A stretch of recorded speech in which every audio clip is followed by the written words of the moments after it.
Hi everyone, Mike here from Watch It Paint It, and in this video I'm going to show you how to paint an entire box of Games Workshop terrain in just one day. For this video I'll be using the terrain from Kill Team Moroch, which was very kindly sent to us for free from Games Workshop.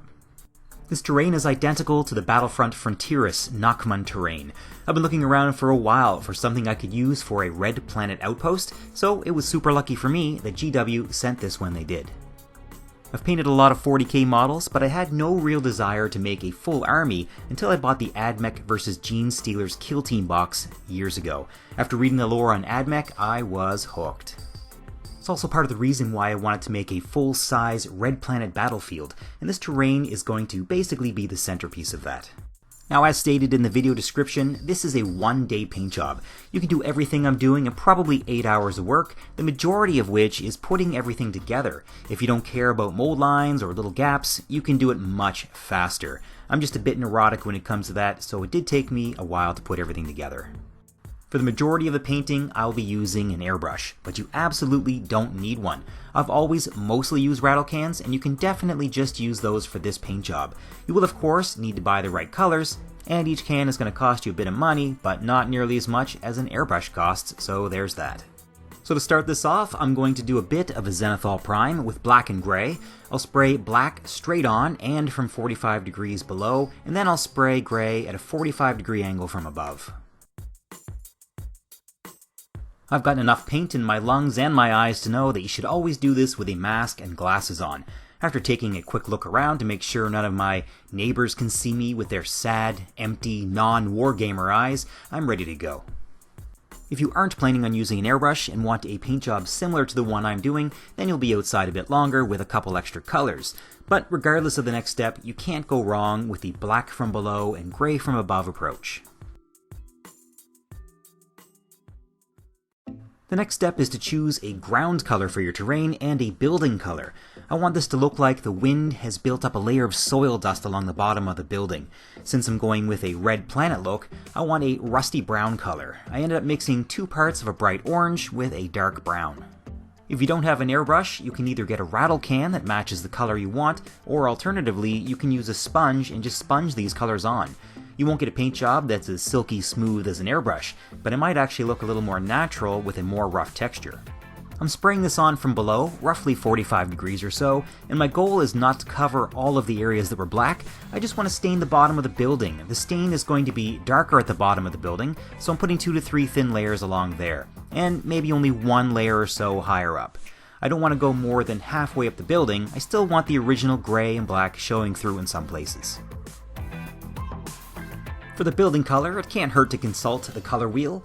My dirt color is somewhere around here, so to really set the building apart, I want to use some color around here. I decided to go with a light blue, something lighter than the gray I used, otherwise it's going to look a little weird if the shadows are brighter than the top of the building. Most of this paint is just coming straight down onto the building. I don't really want this blue overlapping the rust color. The roof doesn't need to be perfectly colored with the blue. If some of the black and gray are showing through a bit, it's just going to look like weathering, or at least that's what I tell myself. I'm giving all of the flat panels on top of the buildings an extra coat just to make those a bit brighter. Along the sides, I'm doing my best just to spray nearly straight down and pick out the edges that are sticking out. I'm also just focusing this blue paint on the top half of the building. No need to have the blue go all the way down.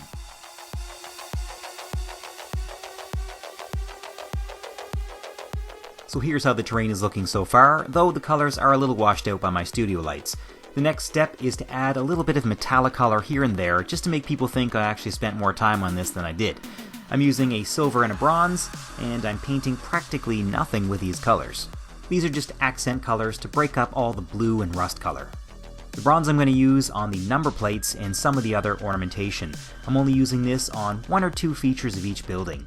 So the plates, the skull on top of the tower, and a few pipes. I don't want to put this on anything that has the rust color though, or it's going to look out of place. So here you can see I've just added 1 or 2 little touches with the bronze. Next I'm going to do the same thing with silver paint, which I'm going to mix half and half with some black contrast paint to darken it a bit and make it flow a little better.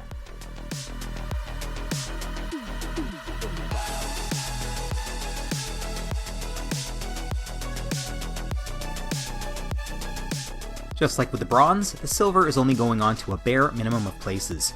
I'm putting this all over the skulls and the fans. The biggest spots I painted with this metal color was the framing around the large hatch in the big building, and I also did a heavy dry brush around the outer edge of the satellite dish. The goal of this paint job is to get this terrain battle ready. Once everything is done and varnished, I'll go back to it someday and add things like decals, propaganda posters, hazard stripes. If that's something you'd be interested in seeing, let me know in the comments, or you could watch some of the other terrain videos on this channel where Ben and I cover stuff like that.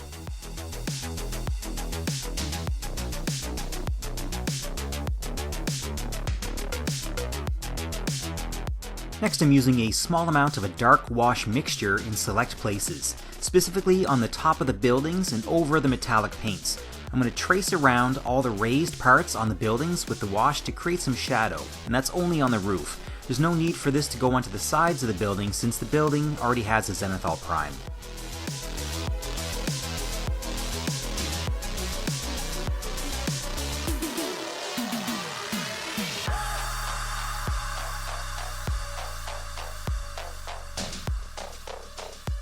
Next, I'm going to be doing a little bit of dry brushing. The first dry brush will be with a light rust color. This one is XV88. This is actually going to be a combination of stippling and dry brushing. I want to add another layer of dust along the lower part of the building and on the bottom edges of the building. This color is going on more or less randomly to try to help sell the idea that the red around the base of the building is actually dust buildup.